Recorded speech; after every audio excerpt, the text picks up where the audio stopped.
The genetic architecture of skin pigmentation. We hope that this video aids the learning of anyone curious about variation in skin pigmentation. Skin pigmentation is a highly polygenic trait, with complex epistatic interactions and numerous gene-specific evolutionary trajectories. However, a Eurocentric bias, one that the scientific community is still battling, has recently been discovered to have limited our comprehension of its global genetic architecture. This bias has led the world to believe that skin pigmentation is a simple phenotype with little genetic variance. In order to capture a more accurate, global picture of skin color and genetic diversity, scientists have now begun to focus on the previously understudied populations. This broadened scope of research has made it clear that there is still so much more to discover about skin pigmentation. Latitudes and skin pigmentation. Lighter skin is observed at high latitudes while darker skin is close to the equator.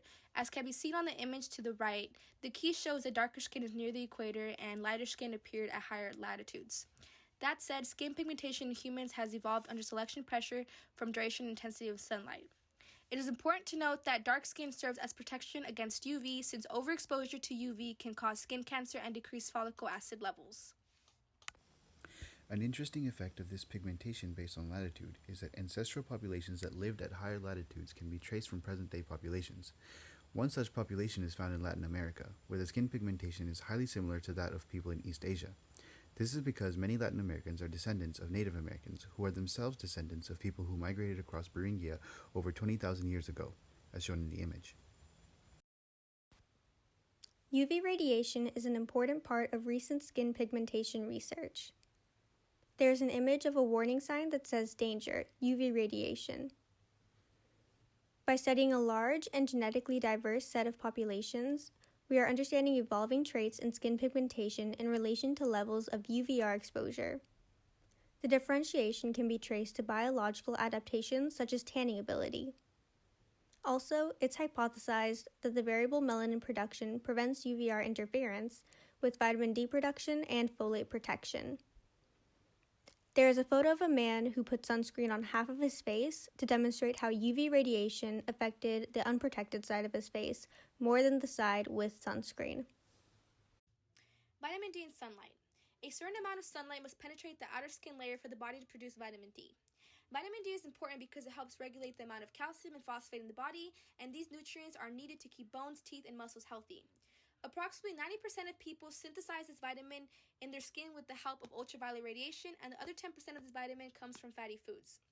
As can be seen on the image, vitamin D is manufactured in the skin after the absorption of sunlight. The synthesis of vitamin D facilitates calcium absorption from the small intestines, calcium reabsorption from the kidneys, and the rebuilding of bone tissue. However, exposure to sunlight is the main leading cause of skin cancer.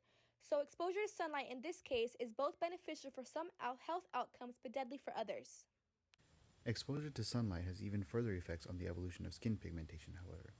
Based on their geological position, people who lived in Western Eurasia evolved a new skin pigmentation, and then those in Eastern Eurasia evolved a second new skin pigmentation. This is shown in the MFSD12 DNA region, where the frequency of the Y182H allele variants shows selection in East Asians after split from Europeans.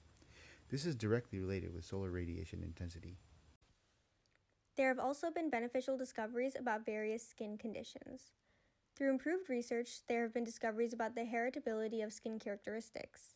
Studies have shown which gene deletions lead to a strong susceptibility risk factor for psoriasis, and that it's common for about 50% of human populations.